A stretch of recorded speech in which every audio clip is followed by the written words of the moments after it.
Henry Morton Stanley was one of the most famous explorers of his time, a Welshman who immigrated from America to the age of 18. He managed to fight on both sides of the U.S. Civil War. Following the war, he became a journalist, chronically exploring to America and the West, and then visiting the Ottoman Empire. As a correspondent for the New York, he accomplished a British expedition against the Empire Tours and covered the Glorious Revolution in Spain. But then he became one of the most famous worldwide when he chronicled his 700-mile expedition to locate famed Missouri Dr. David Livingstone, who had been missing from Africa for over 2 years, famously uttering the words, "Dr. Livingstone, I presume." After several more years exploring the Congo, he was engaged by a group of British businessmen to mount the expedition to relieve the governor of Victoria and Pasha, who was a Polish-born, German-trained medical doctor and neurologist. He spent several years working on the government in the Ottoman Empire and had been given the honor title Pasha in 1878. Khedive of the Egypt had made a governor of the province of Quatari. Even he didn't get enough resources to really help develop the province. After the fall of Khartoum in 1885, the rebels started to move, and Pasha only had a few thousand troops, not enough to defend himself. His cries for the help to Europe received a considerable sympathy, especially for the following of the death of George Gordon at the Khartoum. Equatoria was established in 1870.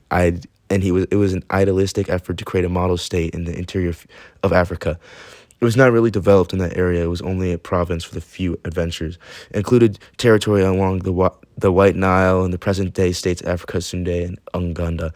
There was over 400 applications to join the expedition. Stanley chose a handful of officers who had a good experience in Africa. He chose a route up the Congo River rather than a shorter overland road, arguing the river travel was easier and gave less chance of disaster. Stanley preferred that it was privately funded, not the government mission. He said, "The expedition is not a military, that is to say, its purpose is not to fight, destroy, waste its purpose, or carry comfort." The term Darkest Africa refers to the part of Africa where the jungle is so dense and light scarcely reaches the ground. The expedition faced typical challenges: disease, poor supply, natives.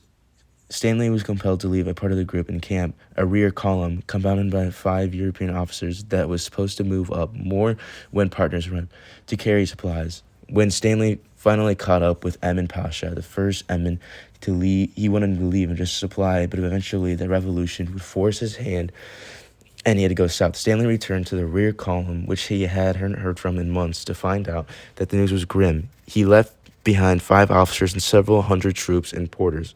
Now the 5 officers one was dead, shot by his own troops. One was in the camp dying of a fever. Another had been sent home to a little continual and more coast to try to telegraph instructions since they hadn't heard from Stanley in over a year. Of those 5 officers, 1 remained in the command of column, and the vast majority of the expedition had either deserted or died. Stanley finally managed to collect up Emin Pasha and his few surviving supporters. When they had the travel pack to the coast down to the same hard route, disease, starvation, unfriendly natives, by the time that they got back to safety coast in Zanzibar, not one of the 3 had left in the origin expedition and made it to the end. To make matters worse, when they finally got back safely, the coast, the palace of Solon threw a party with them, and Emin Pasha got so drunk he fell out of a window. He survived, but he was unable to travel back to Italy with Stanley. Stanley returned back to London. Initially, there was great happiness for him after he had achieved the purpose of rescuing Pasha, but his reputation turned black if details of his expedition came out, especially when he had in the rear camp. It turns out there were serious allegations that Europeans had abused not just the natives, but their own soldiers, porters. The European was shot by a soldier because he was beating the soldier's wife. And the most shocking allegation, one of the officers became so fascinated with the cannibalism that he was accused of purchasing a native slave girl and selling her cannibals so that they could watch the process. As accusations flew by back and forth between Stanley and his families of officers who had died, Stanley's reputation was destroyed. By 1899, the British armor had reconquered Sudan and Equatoria. Stanley's reputation never recovered from the accusations of the camp from Emin Pasha and the relief expedition.